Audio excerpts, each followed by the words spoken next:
बिस्मिल्लाहिर्रहमानिर्रहीम। अस्सलाम वालेकुम। आप देख रहे हैं A1 TV और मैं हूं मुकद्दस नूर। सबसे पहले हेडलाइंस।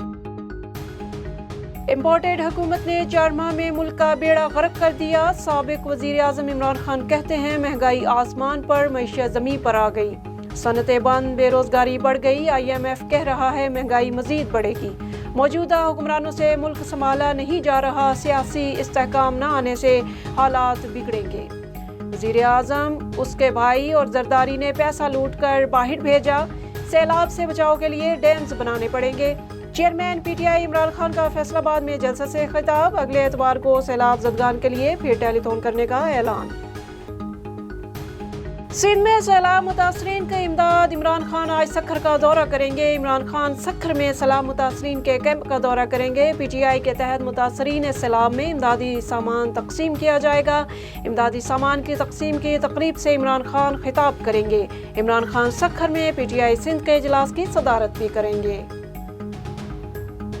मुल्क भर में मानसून बारिशों और सैलाब की तबाहकारियां जारी। 24 घंटे में 26 अफराद जाम बहक, मजमूई तादाद 1290 हो गई।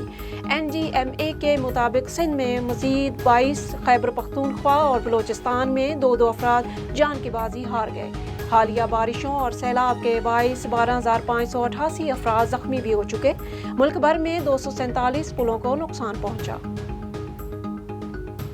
मंछर झील को कट लगाने के बावजूद पानी की सतह कम न हो सकी। मंछर झील में पानी की सतह मजीद बुलंद होकर 125 RL तक जा पहुंची। झील का पानी बंद से ओवरफ्लो होने लगा। महकमा पाशी ने मंछर झील को मजीद 2 मकामात से कट लगाने का फैसला कर लिया। पानी कम न होने की सूरत में RD 55 और RD 80 से कट लगाने का इम्कान। सेवन और दादू को बचाने के लिए बाग यूसुफ के मकाम पर कट लगाया जा चुका। पानी तेजी से आबादी की जानिब बढ़ने लगा। वज़ीर आला का आबाई गांव वाहड़ भी मुतासिर होगा। ये थी हेडलाइंस। मजीद खबरों और अपडेट्स के लिए देखते रहिए A1 TV। A1 TV, सब पे नजर, अंदर की खबर।